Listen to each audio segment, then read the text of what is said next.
Hello friends, I welcome you all to my new channel momento studies. इस चैनल का purpose है quality education and अगर आप इस चैनल की वीडियोस को फॉलो करते रहेंगे आपका अबव 90% मार्क्स बोर्ड एग्जाम्स में लाना ये हमारी गारंटी है। आप हमें इंस्टाग्राम पे भी फॉलो कर सकते हैं जिसका नाम है memento study. And for more videos, अगर आपको वीडियो पसंद आए तो do like and subscribe. So let us start with the unit 1 of legal studies class 12th, that is judiciary.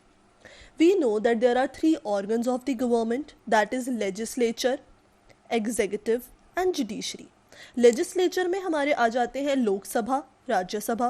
Executive में we have president, vice president, governors of the state, and the purpose of judiciary, that is Supreme Court, High Court and the lower courts, it is dispute resolution, right? Now let us begin with the structure of the judiciary. So we have at the topmost level the Supreme Court, which is also known as the apex court of the country. Then we have High Court, and then we have Supreme, District and subordinate courts. We have also a further class, tribunals.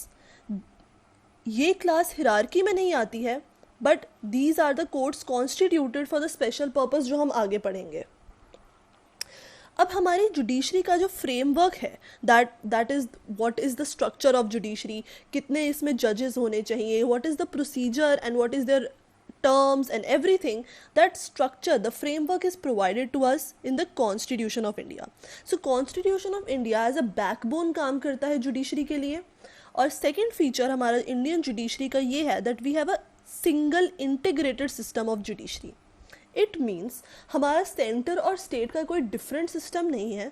We simply have one system, that is this hierarchy which is shown, जो centre, state and subordinate levels पे चलती है, right. Let us begin one by one. Supreme court of India, अब ये हमारा apex court of the country है, that we have only one supreme Court in the India and ये आया था 28 जनवरी 1950 को। Before independence you all know that India was a British colony. So before independence जो दो कोर्ट्स हमारे cases deal करते थे वो थे Federal Court of India and Judicial Committee of Privy Council. Independence के बाद we got Supreme court of India जिसमें इनिशियली 1 चीफ जस्टिस एंड 7 जजेस थे, बट प्रेजेंटली स्ट्रेंथ इंक्रीज हो गई है एंड करेंटली हमारे पास 34 जजेस हैं जिसमें 1 is chief justice of India and rest 33 supreme court जजेस, right. Then comes High Court. High Court has jurisdiction over a state. एक पूरी कंप्लीट स्टेट में एक ही हाई कोर्ट होता है and they govern all the subordinate courts, right. एक example ले लेते हैं कि हर स्टेट का डिफरेंट हाई कोर्ट होना नेसेसरी नहीं है। As you can see Punjab and Haryana they share one high court in Chandigarh, right. And अगर सबसे पुराने हाई कोर्ट्स की बात की जाए तो Madras, Bombay, Calcutta and Allahabad are the 4 oldest high courts. And उसके बाद जो इंडिपेंडेंस के टाइम पे हमारे पास थे उसके बाद हमें फर्दर हाई कोर्ट्स मिलते। And if you see this Madras, Bombay, Calcutta and Allahabad, these are the 4 oldest high courts जो सबसे पहले इस्टेब्लिश हुए थे। आ जाते हैं डिस्ट्रिक्ट एंड सबॉर्डिनेट कोर्ट्स पे। अब एक स्टेट होती है, पर्टिकुलरली आप एग्जांपल लें, एक स्टेट लीजिए, हरियाणा लीजिए। हरियाणा फर्दर जुडिशियल डिस्ट्रिक्ट्स में डिवाइडेड है। उन जुडिशियल डिस्ट्रिक्ट्स को गवर्न करते हैं डिस्ट्रिक्ट एंड सेशन कोर्ट्स जो प्रिजाइडेड होते हैं डिस्ट्रिक्ट और सेशन जज से। अब जब एक जज सिविल केस को डिसाइड करता है हम उन्हें कहते हैं डिस्ट्रिक्ट जज। क्रिमिनल केस को डील करते हुए जज होता है सेशन जज। और एक थर्ड क्लास है दैट इज मेट्रोपॉलिटन जज। मेट्रोपॉलिटन एरिया वो होता है जिसकी पॉपुलेशन अबव 1 मिलियन होती है। अब ये जो लिमिट है that is decided by the state government and state government ही किसी एरिया को मेट्रोपॉलिटन एरिया डिक्लेयर करती है, right. Example, Delhi is a metropolitan area. So उस एरिया में जो कोर्ट्स होते हैं वो होते हैं मेट्रोपॉलिटन कोर्ट्स। अब एक हिरार्की समझ लेते हैं डिस्ट्रिक्ट एंड सबॉर्डिनेट कोर्ट्स की।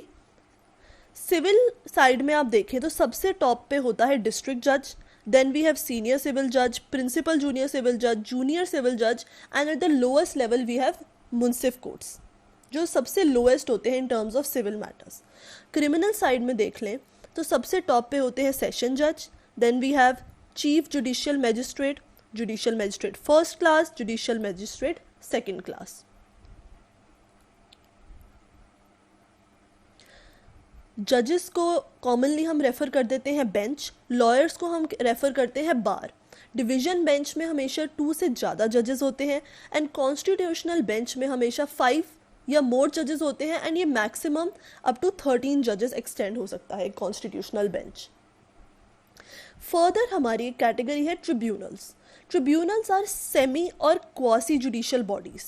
अब ये प्रॉपर कोर्ट्स नहीं होते, ये बेसिकली एक नया एडिशन ऑफ कोर्ट्स है जिनका मेन पर्पस क्या होता है, बर्डन रिड्यूस करते हैं कोर्ट्स पे। और ये इधर ये कॉन्स्टिट्यूशन के अंडर कॉन्स्टिट्यूट होते हैं या फिर किसी स्पेसिफिक स्टैट्यूट के अंडर इन्हें बनाया जाता है। एग्जाम्पल ले लेते हैं नेशनल ग्रीन ट्रिब्यूनल NGT। अब जो ऑल ओवर इंडिया कोई भी इन्वायरमेंट से रिलेटेड केस होता है वो डायरेक्ट नेशनल ग्रीन ट्रिब्यूनल के पास जाता है, NGT के पास जाता है, जिसका बेंच दिल्ली में बैठता है एंड नॉर्मल कोर्ट्स में कोई भी इन्वायरमेंट रिलेटेड केस नहीं जाता है। So this is the purpose of tribunal. CAT देखें, SAT देखें, this is central administrative tribunal, state administrative tribunal. इनका पर्पस है कि ये कोई भी एम्प्लॉयज़ को कोई ग्रीवेंस हो, एम्प्लॉयज़ का कोई डिस्प्यूट हो तो वो डायरेक्टली इन कोर्ट्स में जाता है।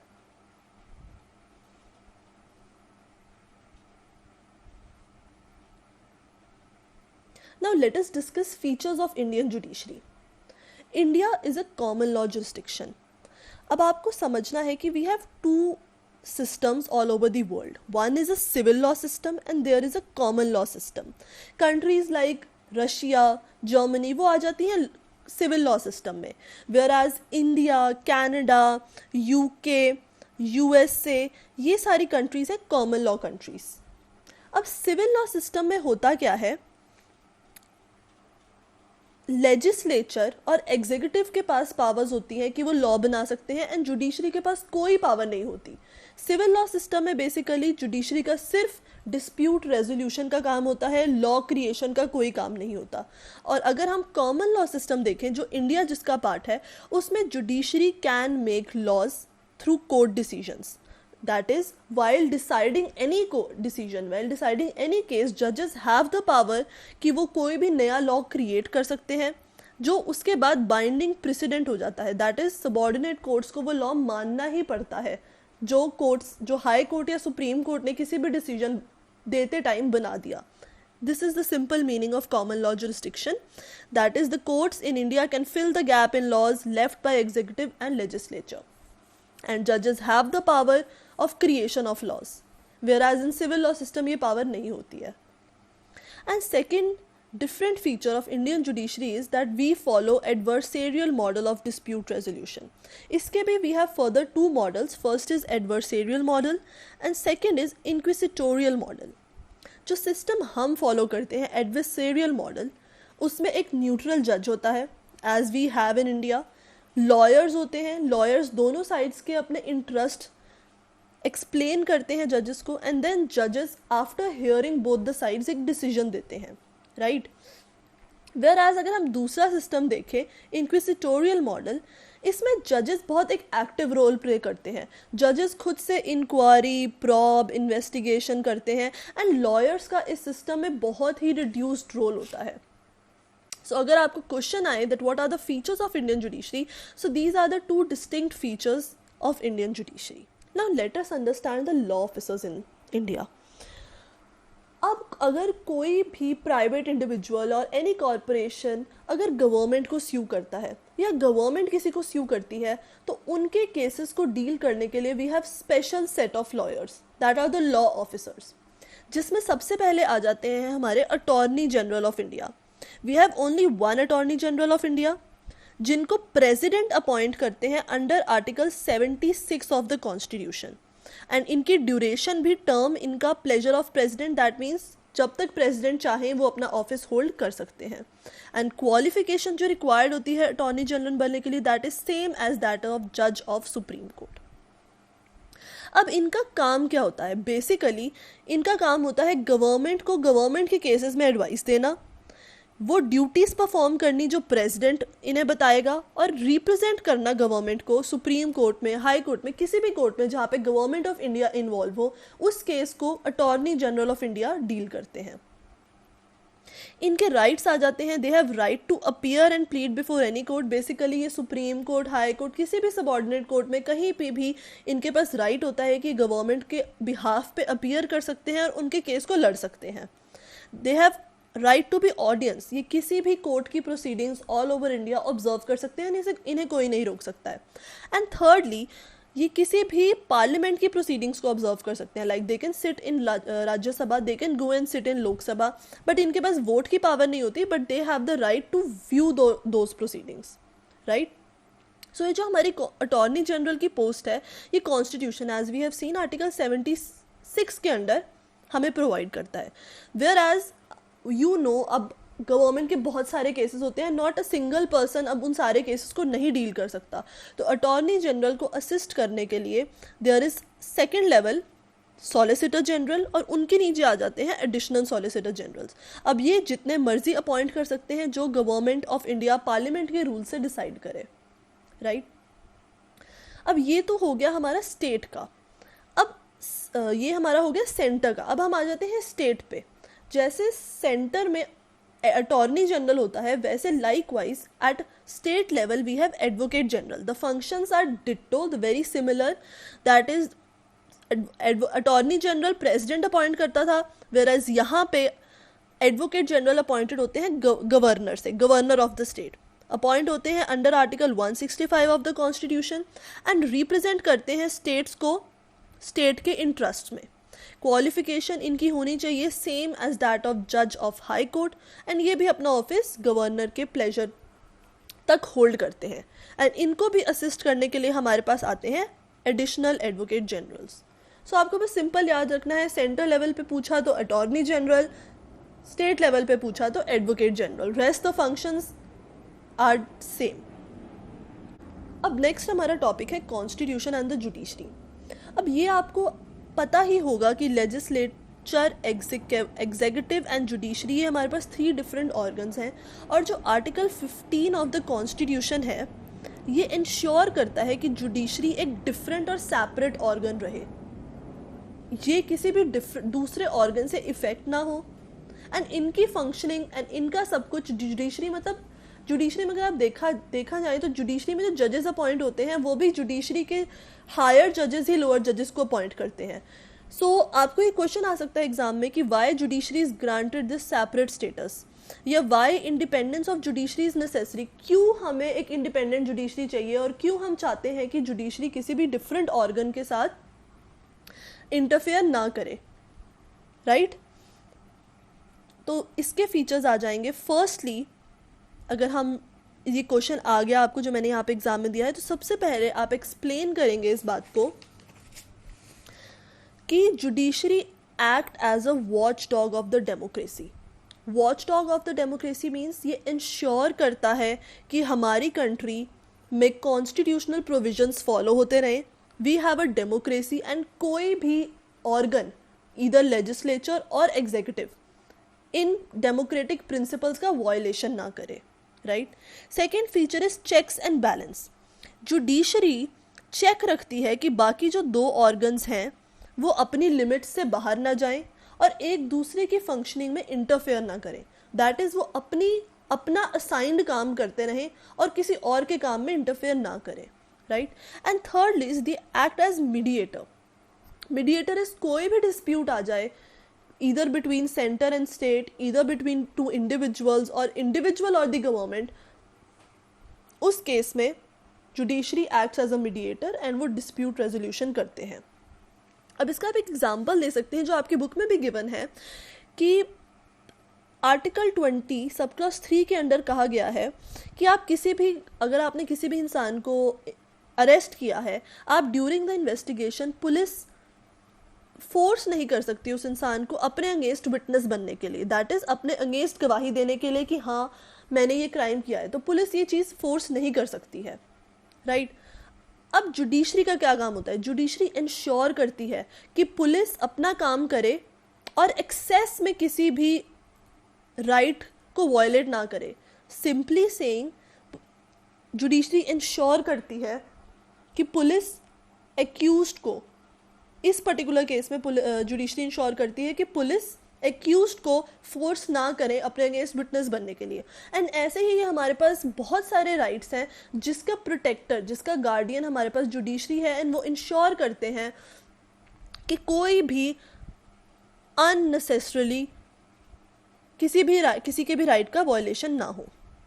सेकेंडली हमारे पास राइट आता है judiciary ensure constitutionally guaranteed freedoms. अब कॉन्स्टिट्यूशन हमें बहुत सारे फ्रीडम्स देता है, like right to speak in public, या right to form the assembly, right to travel anywhere in India, right to do any trade और ऑक्यूपेशन। ये सारे राइट्स हमें कॉन्स्टिट्यूशन से मिलते हैं, और जुडिशरी इंश्योर करता है कि ये सिटीजन्स को ये राइट्स मिलते रहे, और कोई भी अनड्यू इन्फ्लुएंस की वजह से, कोई भी प्रेशर की वजह से सिटीजन से ये राइट्स ना लिए जाएं।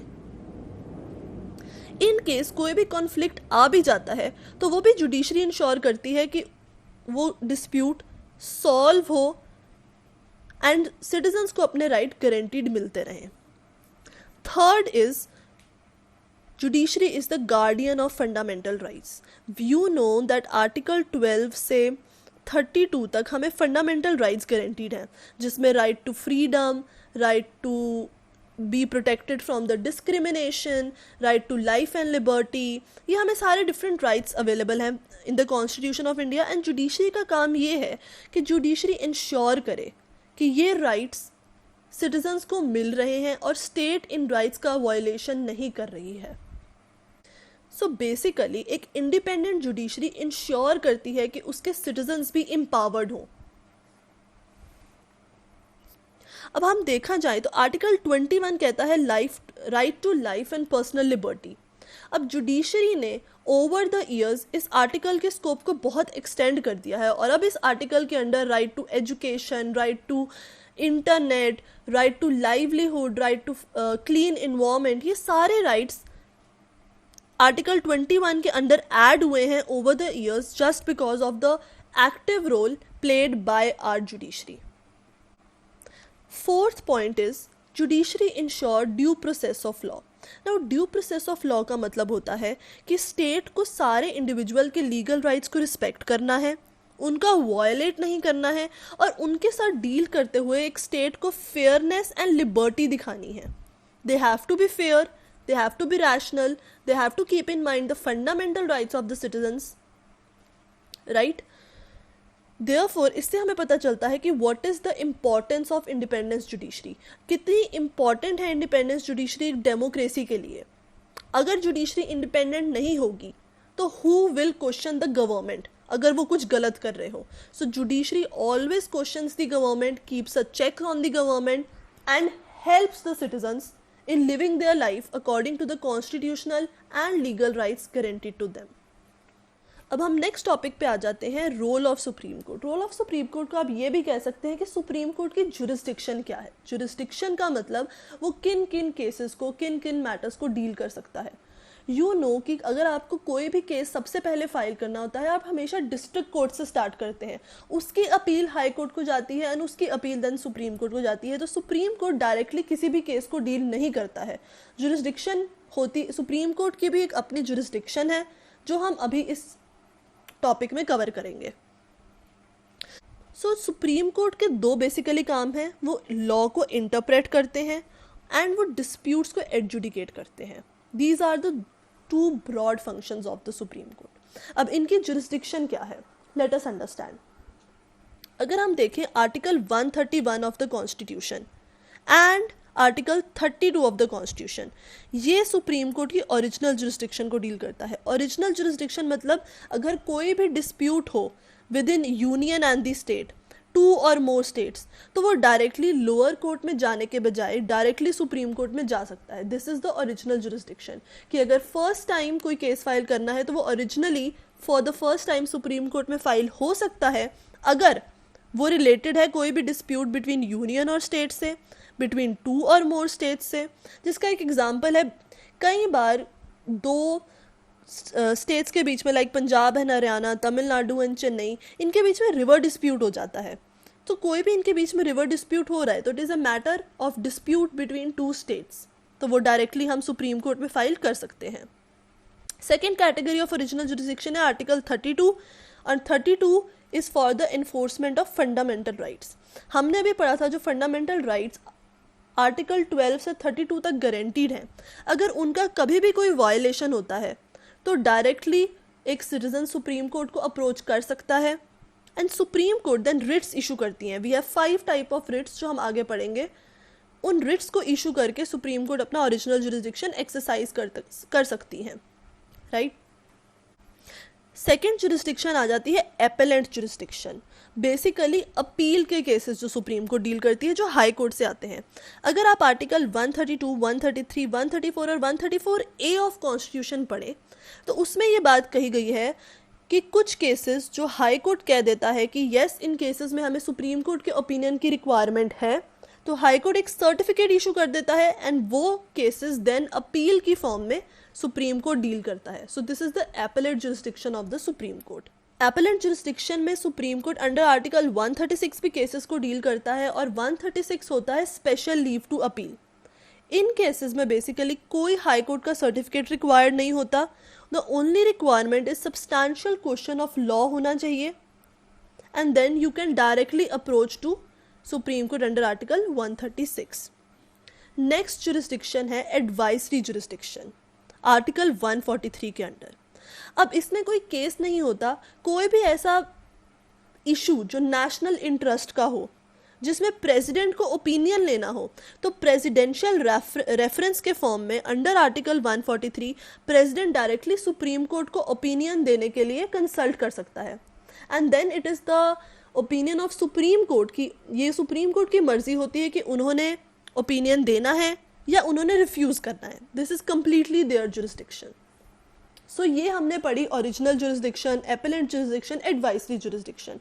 अब एक और फर्दर कैटेगरी है that is PIL, public interest litigation, और ये आ जाती है सुप्रीम कोर्ट की एक्स्ट्राऑर्डिनरी जुरिसडिक्शन में। इस जुरिसडिक्शन का यूज बेसिकली, अब एक जनरल रूल होता है कि जिसका इंटरेस्ट हो केस में वही जाके केस फाइल कर सकता है। अब तक हमने ये देखा है कि जिसका इंटरेस्ट हो केस में, जो इफेक्टेड हो किसी बात से, सिर्फ वही केस जाके फाइल कर सकता है। पर एंड इस कॉन्सेप्ट को हम कह देते हैं लोकस स्टैंडाई, कि जिस पार्टी का इंटरेस्ट हो सिर्फ उसी का लोकस स्टैंडाई होता है केस को फाइल करना, right. But public interest litigation में लोकस स्टैंडाई रिलैक्स्ड है। इसका कहने का मतलब ये है कि अगर आप देख रहे हैं कोई और पार्टी इफेक्टेड है, आप उनके बिहाफ पे जाके भी केस फाइल कर सकते हैं। आप किसी थर्ड पार्टी के बिहाफ पे जाके पब्लिक इंटरेस्ट लिटिगेशन फाइल कर सकते हैं। फॉर एग्जांपल, सबसे पहला जो PIL का केस था वो था हुसैनरा खातून versus state of Bihar.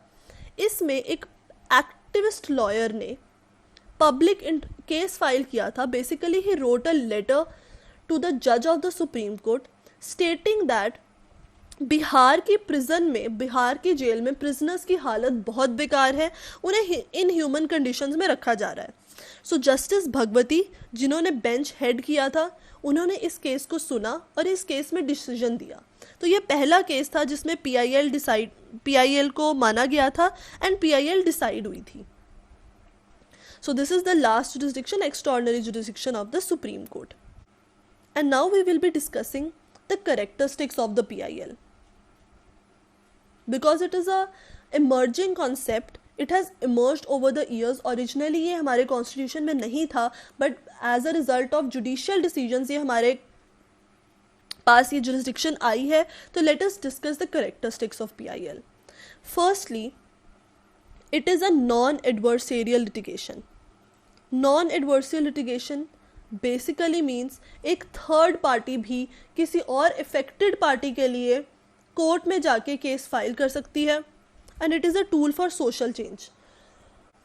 Tool for social change इसे इसलिए कहा है क्योंकि यूजुअली आप मोस्टली PIL के केसेस देखें तो वो इन्वायरमेंट से रिलेटेड, प्रिजनर्स से रिलेटेड, प्रिजन रिफॉर्म से रिलेटेड, इन सोशल इश्यूज पे होते हैं। PIL is always filed on these social issues. That is why we say it is a tool for social change. It gives right to the third party to approach the court. Then it is very dynamic, welfare oriented model of judiciary. अब PIL जब supreme court ने allow किया तो वो इसी basis पे allow किया कि इस पीआईएल को सुनने से किसी थर्ड पार्टी का भला हो सकता है, किसी थर्ड पार्टी के राइट्स को सुना जा सकता है, जिस पार्टी के पास खुद से इधर मनी नहीं है या रिसोर्सेज नहीं है कोर्ट को अप्रोच करने के लिए, बट अगर उनका केस सुना जाए तो it will be for their welfare. That is why ये एक डायनेमिक कॉन्सेप्ट है पीआईएल का, जिससे डेमोक्रेसी को स्ट्रेंथ मिलती है, न्यू राइट्स क्रिएट होते हैं, और सुप्रीम कोर्ट ऐसे केसेस को सुनती है जो बेसिकली डायरेक्टली फंडामेंटल राइट्स से रिलेटेड नहीं है, बट स्टिल बहुत लोगों के राइट्स इन केसेस पर डिपेंड करते हैं। Thirdly, PIL act as a watch dog. अब वॉच डॉग क्यों?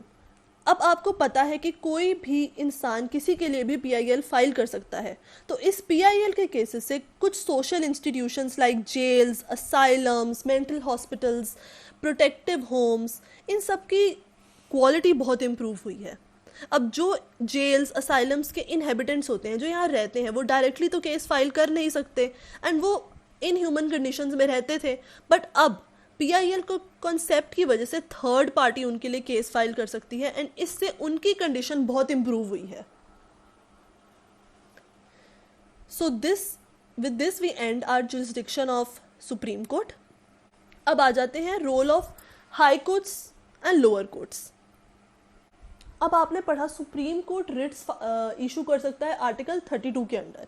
हाई कोर्ट के पास भी पावर होती है अंडर आर्टिकल 2 to 6 कि वो रिट्स इशू कर सकते हैं for violation of fundamental rights and for violation of any other purpose. तो देखा जाए तो हाई कोर्ट की 2 to 6 के अंडर जुरिस्डिक्शन सुप्रीम कोर्ट से भी वाइड है। सुप्रीम कोर्ट से फंडामेंटल राइट्स के लिए रिट इशू कर सकता है, but high court can issue the rights for any can issue the writs for any other purpose also, right. Then high court के पास भी पावर है पीआईएल एंटरटेन करने की, सुनने की। हाई कोर्ट सुपरिटेंडेंस रखता है over all the lower courts and high court has the power to call for records. इसका बेसिकली ये मतलब है कि हाई कोर्ट किसी भी लोअर कोर्ट में से कोई भी केस के रिकॉर्ड्स को मंगा सकता है, कोई भी केस को वहाँ से विड्रॉ करके खुद सुन सकता है और इंश्योर कर सकता है कि लोअर कोर्ट में केस सही से सुना जा रहा हो, राइट। अब आ जाते हैं लोअर कोर्ट्स। लोअर कोर्ट्स होते हैं कोर्ट ऑफ फर्स्ट इंस्टेंस। जैसे कि मैंने आपको बताया, कोई भी केस जब फाइल होता है वो हमेशा लोअर कोर्ट में सबसे पहले फाइल होता है and lower courts basically facts के साथ डील करते हैं। ये लॉ के साथ कम एंड फैक्ट्स को इस्टेब्लिश करने में इनका ज़्यादा रोल होता है। जब भी लॉ की एप्लीकेशन की बात आती है तो यूजुअली उसमें high court and Supreme Court deal करता है। इनकी territorial and pecuniary limits decided होती हैं। पेक्यूनरी का मतलब होता है मनी लिमिट कि कितने अमाउंट तक कौन सा केस कौन से कोर्ट में सुना जाएगा।